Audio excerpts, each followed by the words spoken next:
Thanks for listening to Baxie's Musical Podcast. If you like what you hear today, be sure to check out the other 200 episodes on whatever platform you prefer. And while you're at it, be sure to subscribe, follow, and share wherever you can with as many people as possible. And in fact, if you can give the show a 5-star review, that would be fantastic.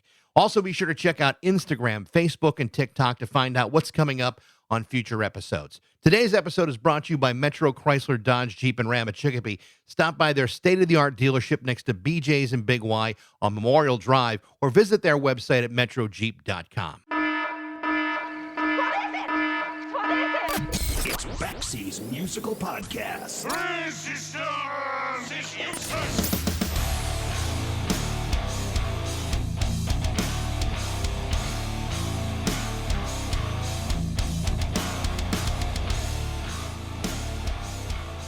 When I was a kid, long before the internet made research ridiculously simple, the best sources of musical information were liner notes, inner sleeves, or the back cover of your favorite records. Some albums didn't even include any of that stuff, but if they did, you could track who played what, who played with whom, and if you had enough free time in your hands, you could track music's continuous and convoluted lineage. It was as if everybody was connected to everybody else, like Kevin Bacon, only bigger.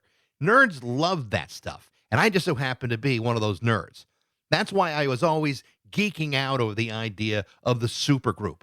The supergroup is when musicians would get together with other musicians to form groups that were super and form something that was oftentimes more super than what they came from. Bands like Cream, Emerson, Lake and Palmer, Bad Company, Crosby, Stills and Nash, the Traveling Wilburys, all great examples of highly successful supergroups. And they all did quite well for themselves. And their existence made all that geeky musical research so much easier to sift through, especially those European prog rock guys who were constantly changing things up. The same thing goes with my guest today, Leslie Mandoki, the leader of the Mandoki Soulmates. Since 1992, Leslie Mandoki has led a band that has not only recorded 12 albums, the band has included some of the most respected and legendary musicians of all time. Guys like Jack Bruce from Cream, Ian Anderson from Jethro Tull, Greg Lake from Emerson, Lake and Palmer, John Lord from Deep Purple, Peter Frampton, Simon Phillips, Al Di Meola, Midge Ure, Robin Gibb, Roger Hodgson, and John Hallowell from Supertramp. The list is absolutely endless. And together, both Leslie and his band have had other collaborators over the years too, and they have earned dozens and dozens of gold records all over the world. That lineage of the Mandoki Soulmates would keep you busy for hours. Oddly enough, the Mandoki Soulmates were primarily a European phenomenon and didn't even come to the States to play live until 2018. But that's now starting to change. Either way, the story of how the band even came to be in existence is amazing, but that's nothing. Here's the amazing part about Leslie Mandoki's story. He isn't just a world-class musician. He was a political refugee from the communist-controlled Hungarian government in 1975, fleeing the country after being arrested nearly 17 times for his political opposition. From there, he found himself in Munich, Germany, and literally the rest is history. It is a fascinating story, and Leslie's going to talk about that and the new Mandoki Soulmate album, The Memory of Our Future. This is the conversation with Leslie Mandoki from the Mandoki Soulmates on Baxie's Musical Podcast.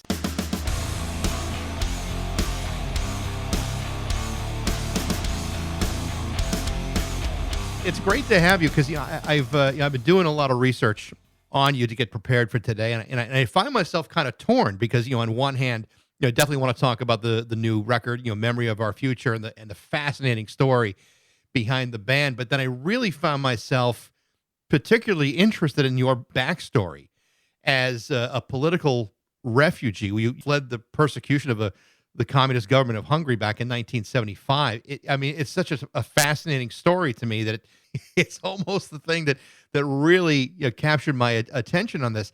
Tell me a bit about that and the climate of Central and Eastern Europe back in the early 70s. First of all, thank you for having me, and it's a great question to tell the story because everything leads to our music, and you will find what I'm going to tell you now also on the new album is stories like a Matchbox Racing. This is a song about that, what you were just asking. So one really have to take into account that it was Russian occupation of this time. So Hungary was an occupied country by the Russian Red Army, and they were over-present, more multi-present.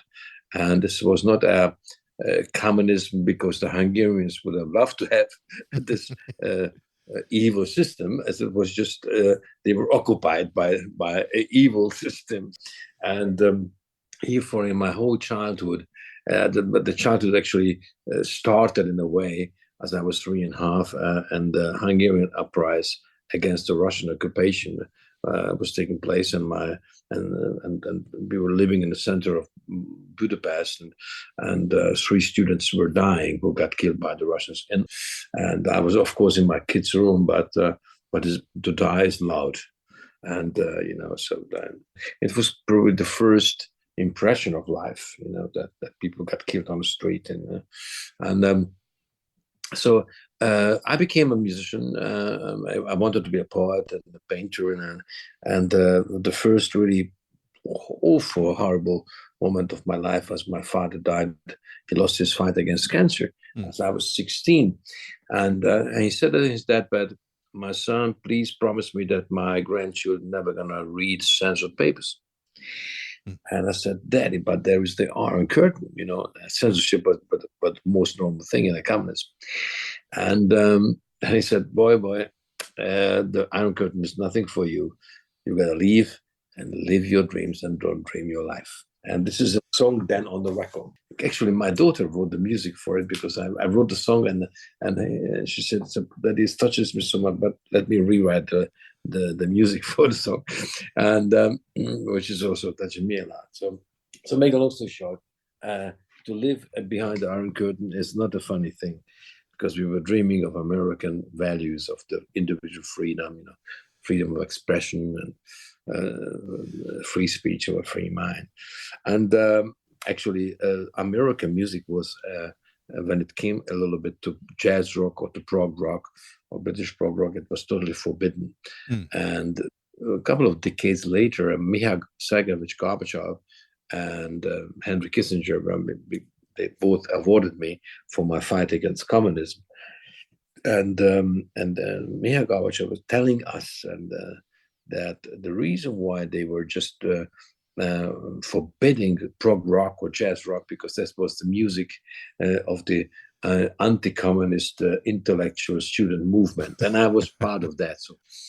So we escaped through a tunnel when I was 22. I never had a Hungarian passport. I mean, they said that I never got to see a studio from inside, and they caught me. The police caught me from the stage 17 times. So, make a long story short, it was a very, very dangerous. We almost got killed, and some stage as we were just 22, 1975, we just touching down with my dear friend Gabor Chupo, who was a cartoonist, An animator, yeah. Animator. And so the American resettlement officer was, taking, the political asylum application forms. And at the end of it, he's asking us, "Boys, I really understand that you want to escape communism, but honestly, what the hell are you going to do now in a free West world?" And I said, "Well, you know what? I have a vision, because I love British prog rock and I love American jazz rock, and I would like to fuse the both. So like Ian Anderson on Jack Blues on one hand side and Al Di Meola on the other hand side." He said, "What?" I said, that's why I want to create a group of musicians, Al Di Meola on guitar and Jack Blues on bass and Ian Anderson flute and so on. The guy, the resettlement officer, the refugee campaign, was looking at me and said, "You must be totally insane, boy." And he was turning to Gabor Chupo, and he said, "Your friend, the musician, is totally crazy, but you are a cartoonist and an animator. So what is your plan?" He said, "Well, I'm going to go to Hollywood and I found a studio, because that's what I'm here for." And his first big thing was Simpsons, and the second was Rugrats. So yeah. As I'm reading through all this, and you mentioned it, very briefly, by the age of 22, you had either been jailed or imprisoned 17 times. What sort of things were you being accused of? What was the issue?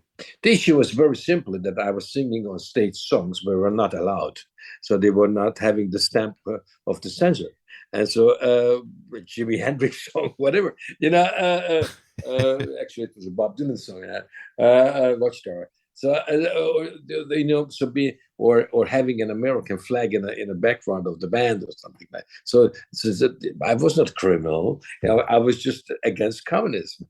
So and then we gave a charity concert for free press. And this was something what was ridiculous. We just asked for free speech. I mean, and so these were the case. I'm old enough to remember back in the 70s, and I know here in the United States, we had a number of people escape communist rule, and from all over the world, Russia, you name it, all over the place. And I remember the difficulty that was involved in seeking asylum anywhere at that time, because you're dealing with a Cold War, you're dealing with great political tensions, and you found asylum in West Germany. What was the process of getting into West Germany? Was that particularly difficult to get anywhere at that point, or was West Germany more than happy to bring you aboard? Oh, it was a different atmosphere back then. So first of all, I came absolutely illegal. So it was the green through the forest. So this is something but you in Europe, where you have all these countries, this is virtually you can't close that door for refugees, because if someone is taking that risk, what I was taking with Gabor, then is every country in some way somehow open. I was not speaking a word German, and I was not even planning to stay in Germany. This was not we were not targeting. Actually, America was the dream. I just happened to get a job as a musician out of the refugee camp immediately, and then I played, and somehow I got stuck as a big fish in a small lake type of thing. So, but still, I'm a kind of American-minded person in the middle of Europe. So, and also probably the new album is also everybody saying, "Wow, this is sounding more it's the new American sound or whatever." Yeah, I'm very American-minded, but what it was like, to get in the refugee camp. First of all, it was 75. It was the American army was pretty relevantly present in Western Germany back then, and also and it was a very, very helpful thing that they controlled the refugee camps, because that made safe and secure, that the guys who are applying for asylum, and I mean they just asylum, so that was true, and I was not telling that I'm a Romanian or a Russian, whatever. So it was a very welcoming, but another way as to is today. So it was not as it. I always say integration in a new system is that this is my burden as a refugee, and to do so, and to learn English and learn German, and be a part of the new society where you arrive. So right. Ian Anderson said about me that Leslie is not so much a refugee; he's much more an arrival. So maybe it's about this. You arrive and you see the chances, you see the freedom, and freedom is great because you are allowed to fail. And so you're allowed to try yourself, give yourself a challenging chance, and I was never really lucky in terms that I'm lucky because I'm healthy and I have 3 wonderful children, but I always had to work hard, and it's good, it's great, because I never get spoiled about it, that things are falling in place. So you spend time in Munich. You arrive in Munich at a time in Germany, in the mid 70s. There's a lot going on musically and culturally. Oh yeah. Between metal and prog, and even electronic music is emerging in a very, very big way back then. But yet, in spite of all that, you wind up being involved in the Genghis Khan band, which is about as far away from any of those things as you can get. How did that even happen? How did you get involved with that? Was that like in your mind a stepping stone from the very beginning? Not at all. No. But if you, I mean, my life story is full of crazy moments. That needs some explanation. Like I was a refugee. Why? How? So getting out of refugee camp, I'm playing in a theater as drums. Down payment, and I could buy my first drum kit. I'm just getting to Munich. I get as a studio get the best jobs ever. I was, I could read well and played everything. So wonderful. So and life gets on, and then I thought, okay, after being here about 3.5 years, and I've settled down solidly, the instruments, the car, the flat, up on. So and I said, okay, I spoke the language, so I learned it. So I said, okay, fine. Now it's time to do the real music, and not only being a studio cat, for gun for hire. And I get my first record deal as such. And all of a sudden, the boss of this record company runs into the room where I signed with his managing director, the contract. Can you sing please this song for me? He said, and I said, no, I don't do that. I'm a prog rock guy, actually a jazz guy. And yeah, but this is it's in a song contest, and then all of a sudden jumped into because disqualification of someone else. And so make long story short, and he starts to dance, and I said, wait a minute, I'm never gonna dance in my life. A musician is not going to dance. So it's absolutely not going to happen. And he's offering me money, and I said, "No, wait a minute. I'm a studio musician. I'm okay.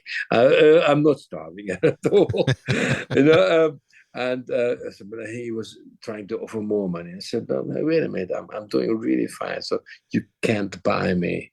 And then he said, you know what? You are such an Eastern European dreamer. I give you my top end, high end studio for 3 weeks for free if you sing that song for me. Actually, that's the deal. I'm an Eastern European dreamer. So it's like 3 weeks of a top end studio. It was back then. It was a fortune to rent like that. So I said, okay, fine, I sing it. And who the hell would have thought that this song is going to be a huge #1 and sells 30,000 copies per day? I mean, per day. and only German. So and all of a sudden I find myself to being a pop star, a title page pop star. So and kind of a million years later, some festival, I was just in backstage with Nick Kershaw, which is not a big name in America, but it's a very big name in Britain, and with Sting. And we find out all three of us were title page pop stars. So anyway, but I did it. Of course, there's a certain dynamic where it comes along when you become a superstar and you go to.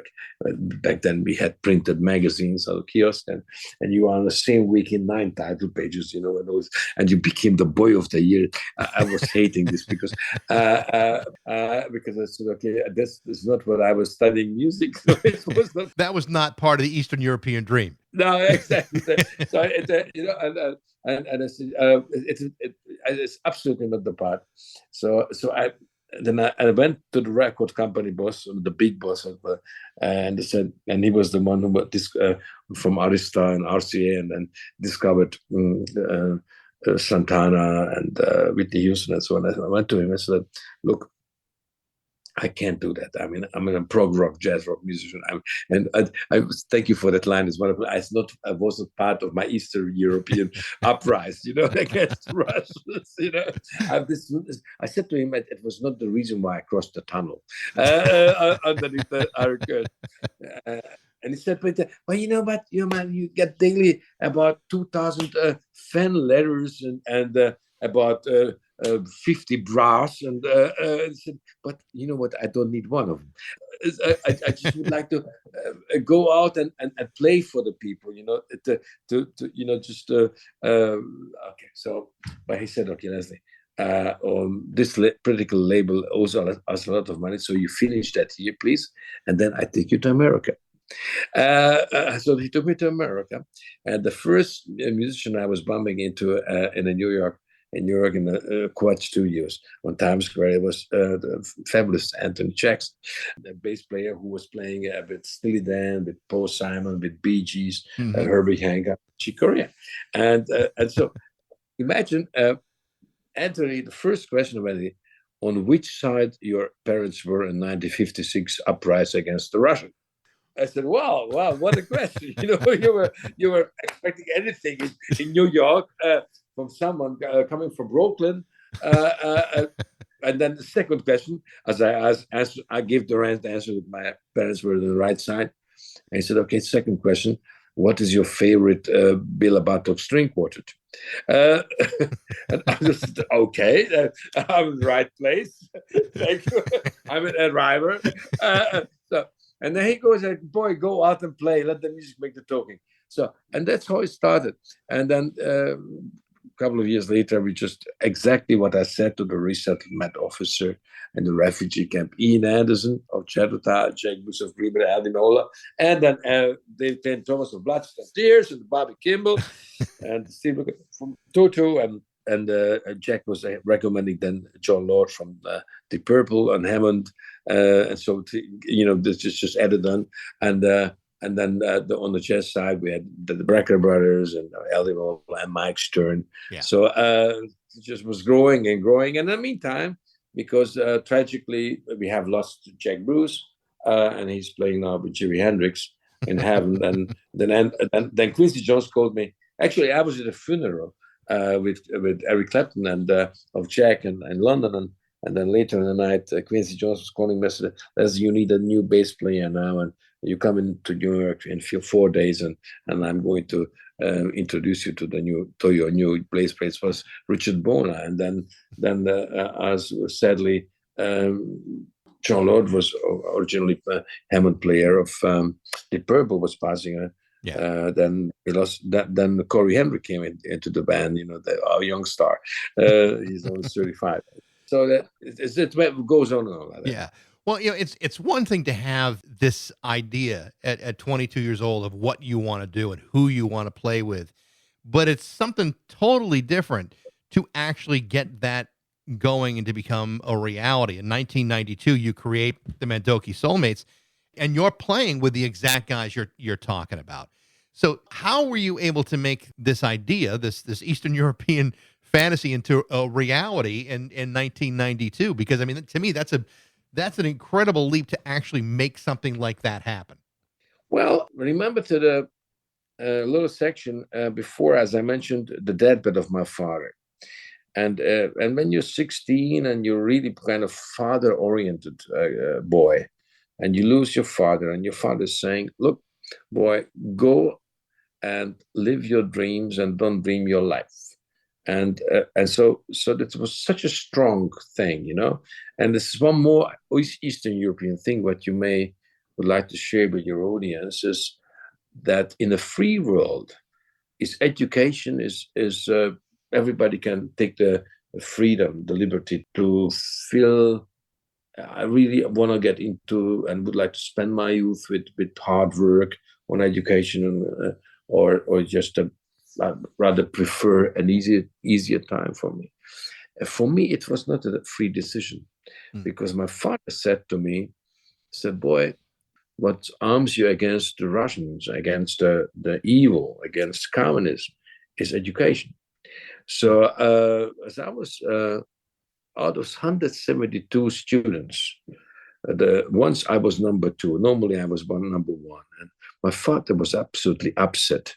And I said, he's really it's a sad day for him. I said, "Daddy, what the hell are you talking about? I mean, I'm a number 2 out of 172. I said, "No, boy, you were not understanding my message. You were just leading the losers." And I said, wow. I said, "But Dad, I mean, come on, it's a silver medal." I said, "Come on, this is never good enough." So I got that, from my dad, that when you are living under this communist dictatorship, that you gain sort of energy to make yourself free. And then you're absolutely free. You're free to fly and follow your dreams. So this is, it sounds just silly, but and it sounds like a song title, but this gives you a lot of energy to that I didn't have the luxury to go back anywhere. Yeah. I never had a luxury 22 years old boy that say, "Mom, can I, crash on my, in your place because somehow I messed it up, and it wasn't working out." It wasn't possible because 5 years of jail, if you left Hungary and you're going back. So it was. This is the very classical, or the only ways up. When I think about it, the idea that you had grown up in this oppressive society and were controlled by, or the attempts to control, what you wanted to do, what was really, inside of you, and then to suddenly have the opportunity to make music, the music that you wanted on your own terms, with the people that you wanted to make this music with. What an incredible accomplishment and an incredible feeling that must have been to have the freedom and the liberation to experience that and to make that happen. It had to be an amazing experience for you. Absolutely. I must admit, as the first session, as Ian Anderson of Jethro Tull and Jack Bruce of Cream and David Clayton Thomas of Blood, Sweat and Tears and Bobby Kimball, showed up in a session. And I thought, the Hungarian boy, they all know each other. But they didn't. So, the Fillmore East, we shared the same floor, and whatever. But they never really formally have been introduced to each other. I did it, and it was really a great moment of life, and it still is. Now we are just while we are speaking here to each other. I'm just writing the set list, setting up the shows, supporting the new album, and going out and play. And I get the reports, do the past 35,000 people, So this dream was not for a moment. This was for a lifetime, and to really create. And one thing is, if you are so privileged, because I think it's a privilege that I'm able to do the things I'm doing, that is now in this crazy, challenging, trying times, where we are in a labyrinth of crisis. Compass is lost, and it's a dark tunnel. Our society is divided as never ever before. We have to stop losing the momentum to understand if someone is a different opinion as we are. That's not our enemy. It's just someone who's in different opinion, and which as is a free discussion. And I think that's the things I'm doing, what the things I'm having on mind, are getting more important than ever before. And Ian Anderson said at our anniversary year last year that we are all aging differently. Yes, we do. And then Tony Carey added, "Yes, but I hate you, Leslie, desperately, because you're writing songs as normally we wrote as we were 22 or 25, so the kind of because you are still searching and digging for the relevance." What's really interesting about the band is it's a continual revolving group of musicians and very diverse. And it appears as though as the albums have gone on over the last 30 some odd years, there's a lot of influences at play in all of these records, because you do hear elements of jazz, and you do hear elements of prog, and it all fuses very interesting, kind of in a very European way, but nevertheless, I mean, it really is remarkable final result. Do you feel like you're absorbing the other influences from the other musicians, or is this like a thought out vision, and you're kind of putting the puzzle pieces together? Well, I'm writing the songs and have a clear vision who's doing what. Jack Bruce was telling it. Someone was asking him the same question. I said, "Jack," it was BBC as one of the music guys. Jack Bruce, "How the hell is Leslie doing this?" And he said, "He's the European Duke Ellington thing, so he knows exactly. It lays out." And then Aldi Meola saying, "No, he's rather the Hungarian Quincy Jones." So I'm really structuring it on paper with a pencil. The whole how it's going to happen. happened. And earlier, I was programming a lot, so the kind of demos and it's kind of. But this time it was totally different. It was analog recorded, so everything was structured really on paper and pencil, and we came together for reading rehearsals that we don't really play loud or whatever, because we wanted to have this virgin untouched feeling at the first take, the magic of the first take, that we sitting in a circle and playing, and the red light gets on, and we know that only one track is available for guitar solo, and this guitar solo must be the one. That's amazing, because I mean, the general feeling now is that digital recording saves you so much time and money and effort, but there really is something pretty magical about an analog recorded live type of album. And it's an approach that I'm sure most of the people that you were working with haven't dealt with analog recording in years. Decades. Right, exactly. But the older members of the band, I mean, it must have been really exciting for them to kind of go back to the old way of recording. Let me explain it to our listeners what the difference is, between digital and analog. It's two different cup of teas. So one is the sonic experiment. I call it the sound aesthetic. Right. As it's just human. The highs are different, the mids are different, the lows are different. It sounds much more beautiful. Analog recording has the tape compression and not this digital compression, and makes it sound so human. So the music speaks to you. So this is the sonic part of it. The other part is let's put up a question to your listeners who are ladies and girls, and say, come on, I mean, how would you like to receive a love letter? As a text message, as an email, or a handwritten, So this album is handwritten. And what do I mean by that? In today's pop music, which can be really, really great, but today's pop music, the creativity happens in a post-production. Right. Because due to the absolutely unlimited capacity of the digital recording, you just shuffle and put next one, and then do it one more, do one more, and then you spend ages to make a selection out of that, and clear it up and comp it, as we call it. So everybody thinks, like you expressed as well, the digital age is bringing us, saving time. Not at all. Because a workout guitar solo, which is played with that conviction that this is the only guitar solo that's going to happen, and save you ages. Because it's wonderful.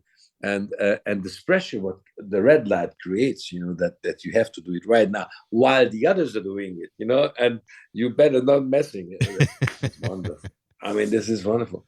And being a refugee, I never thought that limitation could be something good, because I always thought the whole life, what about, no limits, just go over higher and wider. And but I must admit, this limitation speaks for creativity. But I was going to say that there is something about limitation that almost forces you into a creative frame of mind, because you have to, whether it's a physical limitation or psychological or intellectual limitation, finding your ways around it to be to make that moment productive. I mean, that's almost the definition of creativity. It's a wonderful way to really look at your art and say, how can we do this to get the most out of each individual person here? Is it to hit record on a computer, or is it to just actually play together and see if we can make this happen? I mean, I would like to see more people record the way you're recording Memory of Our Future. I just think it's a far more fascinating end result than something that's either pushed through auto-tune or anything like that. I mean, we never used that. Phil Collins was teaching me as I was producing him, and Phil left to the airport. We just finished singing. I said, Leslie, you got a liberty to do whatever you want, a part of autotune. Yeah. And this is what it is. It's wonderful to not fix it in a mix. Right. You're just opening up the faders, and level it a little bit, because the classical teaching in the right room, the right microphone, in front of the right instrument with the right attack is fantastic. And I have this fortune that the studio where we are just talking in the top floor in the office, but if you go a couple of floors down, it's just top and high-end studio. We have everything. So why shall we fix it in a mix? Why shall we send files? We are here in the wonderful Lake Starnberg, and everything is great. So it's absolutely fine. It's kind of a very jazz thing where there are no mistakes. It's just something new that you have to, the next note is the real magic. Yeah, but okay, jazz is just different thing, because that you land on the right note, and you are somewhere out there. But actually we are doing really prog rock, Yeah. with a bit spicing it up some, because what is the idea of the magic is that I take from British prog rock this intellectual lyrical aspects that and this is very complex compositions, harmony wise, and a lot of tempo changes and everything, long pieces.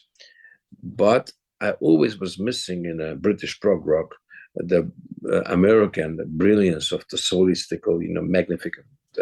So if you fuse this all together, this American feel to it, and the British feel to it, and you're melting it as a Hungarian refugee. So coming from the only one who is not Anglo-Saxon, as we say.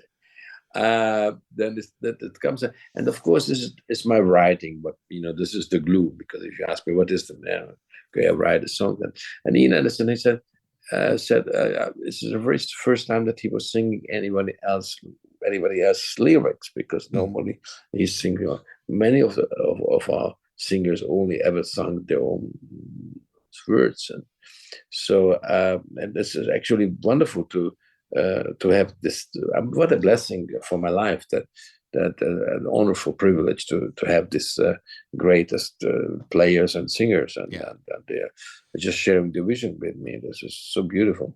I mean, and but this is why this Out of Key with the Time album was born about 31 years ago, and led then to 2 years ago to Utopia for Realists, and A Memory of Our Future.